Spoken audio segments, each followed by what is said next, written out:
Mula sa hindi natuloy na interview hanggang sa viral na engkwentro, paano nagsimula ang alitan ni Kim Chiu at OG Diaz?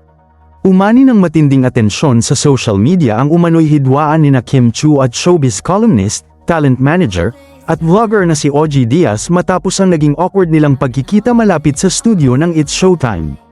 Ngunit lumalabas na hindi lamang ito nagsimula kamakailan, kundi may ugat pa noong 2023.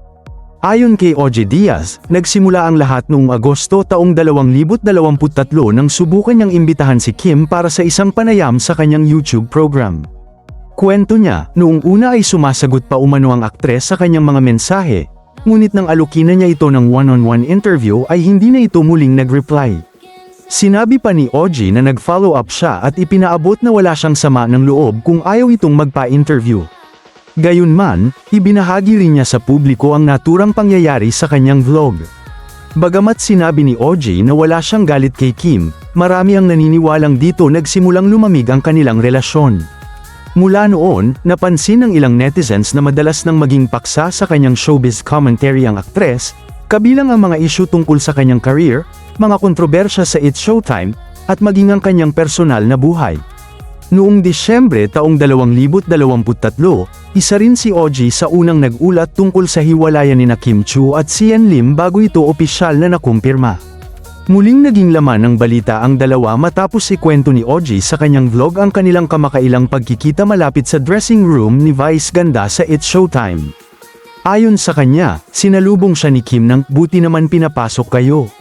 Nagulat umano siya sa sinabi ng aktres kaya nasagot niya ito ng, "Bakit, bawal ba?"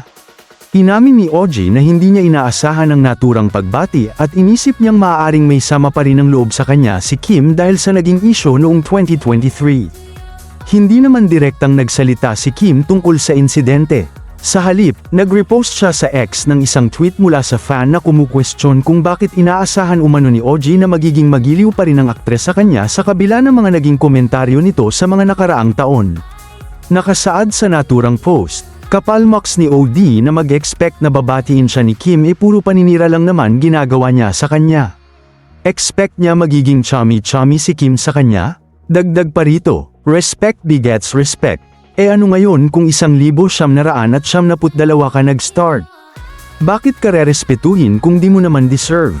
Ang simpleng pagre-repost ni Kim sa naturang mensahe ay agad na pinag-usapan ng mga netizens, na itinuring itong tila pagsang-ayon ng aktres sa nilalaman ng post. Sa kasalukuyan, wala pang direktang pahayag si Kim Chiu hinggil sa mga naging pahayag ni OG Diaz. Samantala, patuloy namang hati ang opinyon ng publiko, may mga naniniwalang may karapatan si OG na ikwento ang kanyang karanasan bilang showbiz commentator. Habang may ilan ding nagsasabing nauunawaan nila ang naging reaksyon ni Kim dahil sa mga naunang isyong naiuugnay sa kanilang dalawa.